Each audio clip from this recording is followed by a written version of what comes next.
से निकल गए। मैंने शिव महापुराण में सुना है शंकर भगवान पर 108 कुछ भी शिव को चढ़ाना चाहिए श्रावण के महीने में। हमने पहले भी कहा था, पिछले लॉकडाउन की कथा निकाली है और सावन के महीने की कथा निकाल कर सुनना। उसमें कहा था आपके पास कुछ भी नहीं है तो 108 चावल के दाने चढ़ाइए, 108 मूंग के दाने चढ़ाइए, 108 आप चाहे तो सरसों के फूल चढ़ाइए, 108 चाहे तो सफेद पुष्प चढ़ाइए, 108 चाहे तो गुलाब की पत्तियां चढ़ाइए। पर सावन के महीने में एक नियम बनाना कि मैं 108 ये वस्तु शिव को समर्पित करती हूं। उसका कारण क्या है?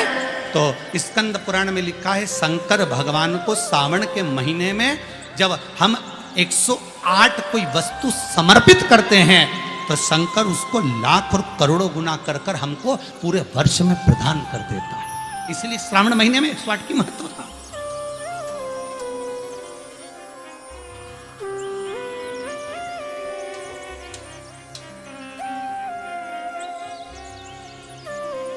बाबा से विनय निवेदन, उसके चरणों का स्मरण। भोला सब दुख काटो मारा, ओ भोला सब दुख काटो मारा, ओ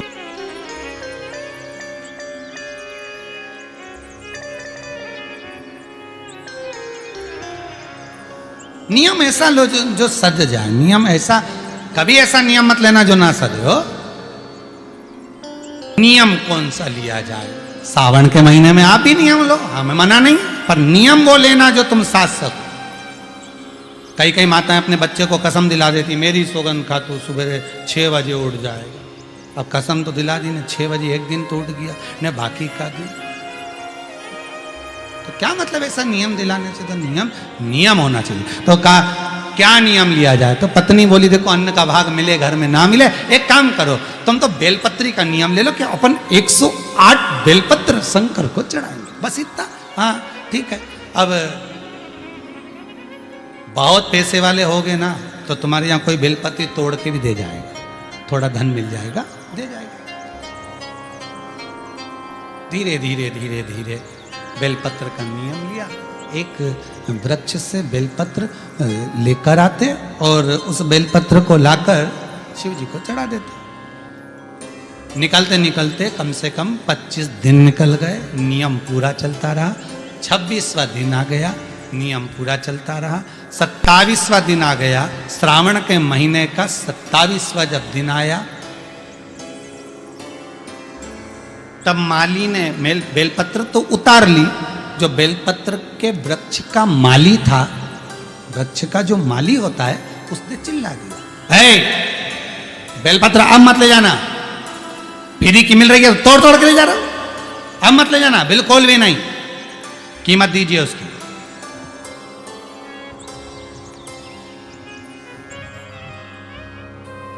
पूरे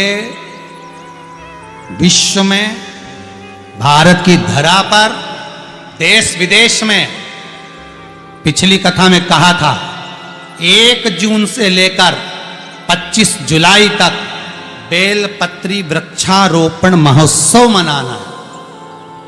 हजारों लाखों वृक्ष सबको लगाना। और आप जो बेलपत्री का पौधा लगा रहे हैं, इसका फल कितना है वो ध्यान करना। एक बेलपत्री का पौधा यदि लगा रहे हो, 24 घंटे बेलपत्री का वृक्ष ऑक्सीजन प्रदान करता है। 24 घंटे, हर पल हर घड़ी ऑक्सीजन देता, रात में भी दिन में भी। और बेलपत्री का पत्ता अगर टूटेगा, टूट कर कहीं जाएगा तो कहां जाएगा? शंकर के चरणों में, शिव के ऊपर। और बेलपत्री का फल अगर टूटा, उसमें से कुछ भाग निकला, तो बेलपत्री के फल में वो आनंद है कि बेलपत्री का बीले का गुर्दा किसी के मुख में चले जाता है तो कई रात्रि तक उसके हृदय में, चित्त में शिव समाया रहता है। और अगर वो मर भी गया तो शंकर के धाम चले जाता है। बेलपत्री के फल में वो आनंद छुपा हुआ। महाराज एक नियम बनाया उन्होंने, बेलपत्री का पौधा, बेलपत्री की पत्ती को तोड़ते, शिव जी को ले जाके समर्पित करते। अब 27 दिन हो गए, वो चिल्ला दिया, माली ने कहा इसका पैसा दीजिए, अगर आपको तोड़ना है तो पैसा देना पड़ेगा। अब इसके पास धन होता तो अन्न का भाग नहीं कर लेता, 108 अन्न के दाने नहीं चढ़ा देता, पर है ही नहीं, कुछ होए तो चढ़ाए नहीं। 28वां दिन, 28वां, बगीचे के मालिक ने मना कर दिया। बगीचे का मालिक मना कर देता है, नहीं। अब 28वां, दोनों बेलपत्री के वृक्ष के सामने से निकल कर जा रहे हैं और बेलपत्री के वृक्ष के सामने से निकल कर जाते जाते आंख में अश्रु भरे हैं। बेलपत्री के वृक्ष को देखकर हाथ जोड़कर कहते हैं शंभु, शंकर। शंभु का मतलब क्या है? ये शंभु जो है ना, ये संबोधन बदला गया, नहीं तो स्वयंभू था। शिव स्वयंभू, अपन कहते शिव शंभु, संबोधन है स्वयंभू। स्वयंभू का मतलब है अपने आप प्रकट हुआ, पैदा नहीं हुआ, जन्म नहीं लिया और ना मरेगा। वो स्वयंभू है, स्वयं प्रगटा है। हे कृपा दया कर। 28वां दिन है, 28, 29, 30, 3 दिन की बात है बाबा। बेलपत्री नहीं मिल रही। बाबा की कृपा देखिए, जो नियम बनवाता है वही नियम को पूरा करवाता है। नियम को पूरा करने वाला कोई दूसरा नहीं होता। एकादशी का व्रत आपने उठाया, पर वो व्रत करवाएगा कौन? भगवान। सोमवार बनाओ नियम, बना लिया नियम बेलपत्री का भी। ये 3 दिन बचे, अब क्या करें? जा रहे थे, जाते जाते इतने में स्वयं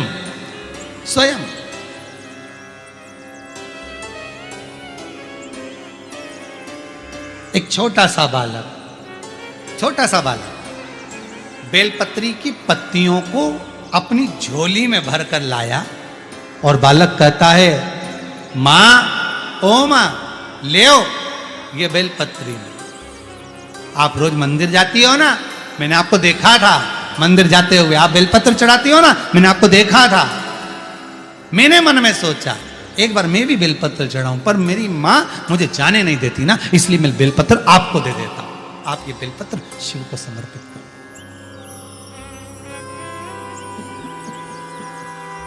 आप ये बेलपत्र शंकर को।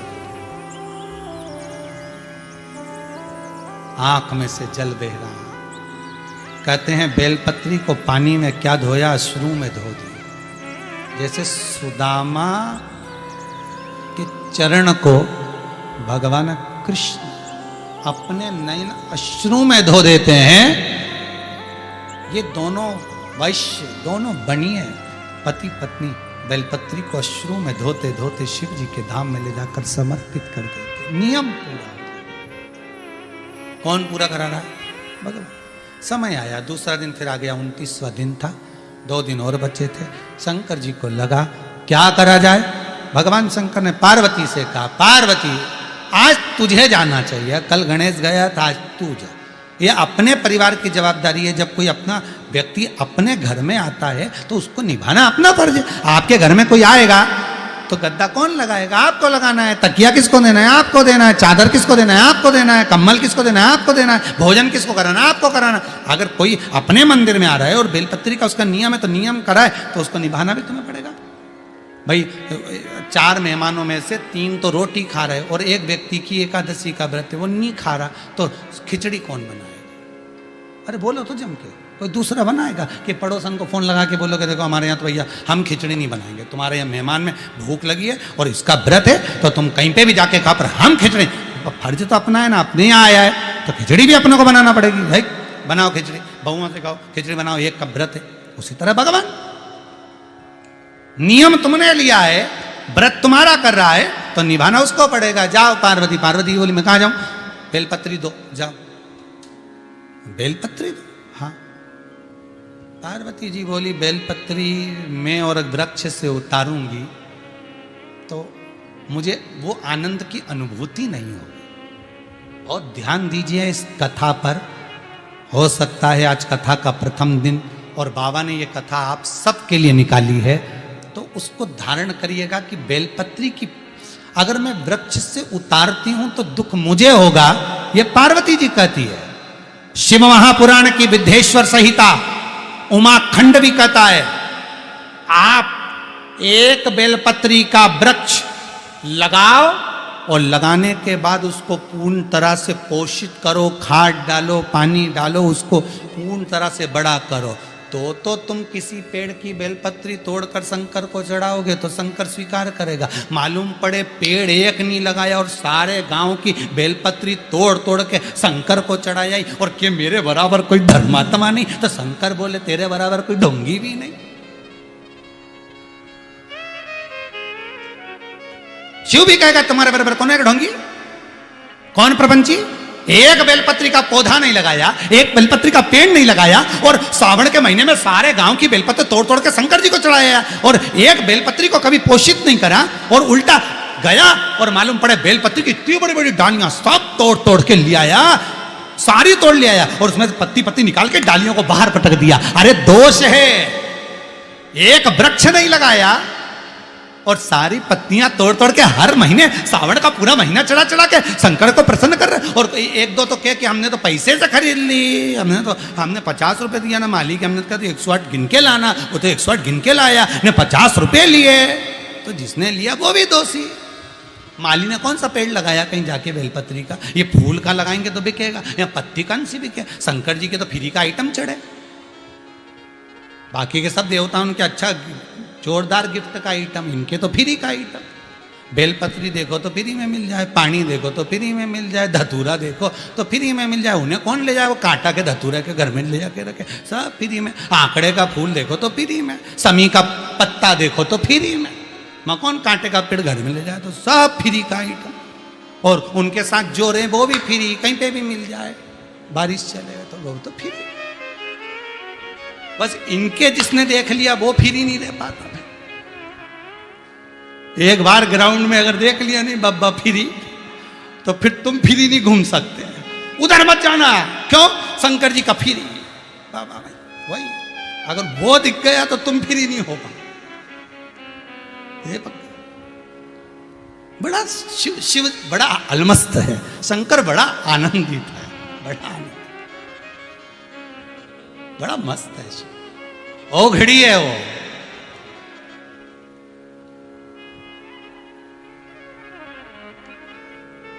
ओ घड़ी है।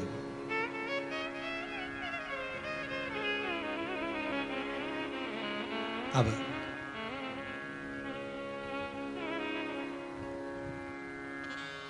जाओ पार्वती तुम जाओ। पार्वती जी बोली मैं तोड़ूंगी बेलपत्र, उतारूंगी, मुझे दोष लगेगा, श्रेष्ठता नहीं होगी मेरी, मैं कैसे जाऊं। शिव बोले नहीं ऐसा नहीं है, आप जाओ बेलपत्र, ऐसा हो तो मेरी ही उतार कर चढ़ा जाओ, जाओ उठाओ और देखा रहा। पार्वती जी ने जो कल बेलपत्र चढ़ाई थी वही पार्वती उठा के लिए धो के वापिस चढ़ा दी। पार्वती जी ने बुढ़िया का रूप रखा, बूढ़ी का रूप रखकर एक जगह पर पार्वती जी सुंदर वस्त्र पहनकर बैठ गई, और जाते जाते पथिकों को रोक रही हैं। पार्वती जी रोक रही हैं पथिकों को, ए भैया रुको, ए भैया रुको, सावन का महीना चल रहा है, बेलपत्र ले जा। पर कोई बेलपत्र लेने को तैयार नहीं, कोई नहीं ले रहा। ये दोनों जा रहे थे, इन्होंने कहा माँ क्या बात है। माँ कहती है मेरे पाँव में तकलीफ है, मैं जा नहीं सकती, ये बेलपत्र आप ले जाओ। शिव महापुराण की कथा कहती है कोई महाकाल जा रहा है, कोई सोमेश्वर जा रहा है, कोई मल्लिकार्जुन जा रहा है, कोई काशी जा रहा है, कोई विश्वनाथ जा रहा है, कोई केदारनाथ जा रहा है। कोई व्यक्ति अगर 12 ज्योतिर्लिंग में जा रहा है, आप खुद नहीं जा सकते, कुछ भेज नहीं सकते, तो एक बेलपत्र को ओम नमः शिवाय लिखकर एक कॉपी में और रजिस्टर में उसको रखकर सीधी की सीधी उस कॉपी को ओम नमः शिवाय लिखकर शंकर के पास भेज दो। कह देना ये बेलपत्र निकालकर शिव को चढ़ा देना। हमारे के पास में पार्वती जी ने दिया, ये लेकर चले। पार्वती जी ने जो दिया था वो शंकर जी को समर्पित करा। नियम इन्होंने लिया था, पूरा शिव जी ने किया। 30वां दिन बेलपत्री नहीं मिली। सावन आने दो, बेलपत्री के वृक्षों में पत्तियां मिलना बंद हो जाती है, बहुत सारे लोग धर्मात्मा इकट्ठे हो जाते हैं। निवेदन है उतनी ही तोड़ना वृक्ष से जितनी आपने लगाई हो,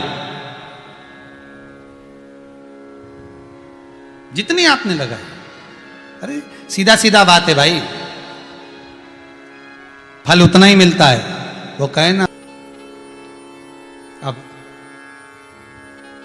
30वां दिन शिव जी का नाम लेकर घर से निकल गए, वृक्ष पर से पत्ती आने नहीं है। पार्वती जी ने शंकर जी से कहा, गणेश जी चले गए, मैं भी चली गई, कार्तिक रुष्ट होके श्री सेलम में बैठे, अब तुम ही बचे हो। बहुत अच्छा परिवार है शंकर पार्वती का, इनके जैसा परिवार दुनिया में किसी का नहीं होगा। गले में सांप, बैठे नंदी पे, बाजू में कार्तिकेय के मोर, पार्वती बैठी शेर पे, गणेश जी चूहे पे, सब एक दूसरे के दुश्मन। उसके बाद भी कितनी शांति से आराम से रह गए कि तुम तो जब फ्री हो जाओ घर से, लोटा भर के पानी लिया, चढ़ा के चली जाओ। शंकर जी अलमस्त बैठे, पार्वती जी हाथ जोड़ के बैठी कि इन्हीं पे चढ़ाना, हमारे कपड़े गीले करके मत जाओ। कितना मस्त परिवार, उनके जैसा कोई परिवार अलमस्त है।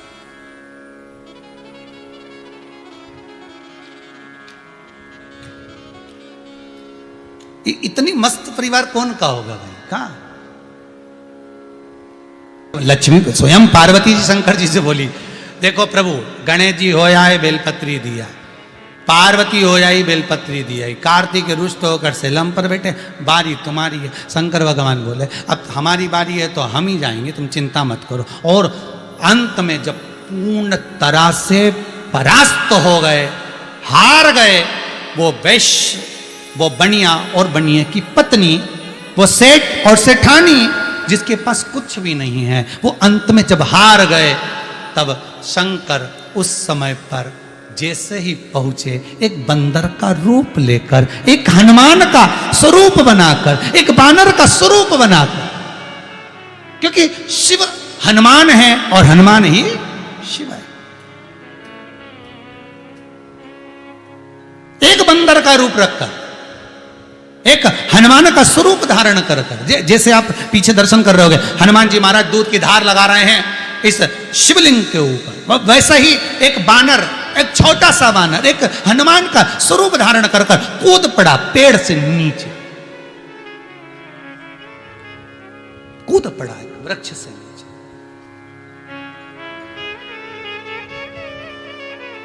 और पवन तनय संकट हरन मंगल मूर्ति रो, राम लखन सीता सहित हृदय बसौ सुध भो। अब वो बालक स्वयं शिव बंदर का रूप रखकर, बानर का रूप रखकर कूद पड़े। और बानर के हाथ में क्या था? तो कहा बेलपत्री की एक डाली थी, और डाली ले आके इनके सामने छोड़ दी। छोड़ी तो इन्होंने देखा कि बेलपत्र मिल गई। आज भी पूरा अनुष्ठान पूरा हो गया, नियम पूरा हो गया।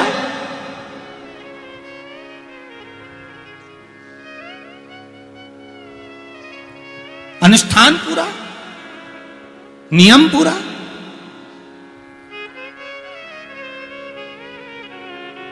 होना चाहिए। जो बानर ने फेंकी थी लेकर गए, उसकी पत्तियां निकालकर शंकर को समर्पित किया, शिव को छोड़ा।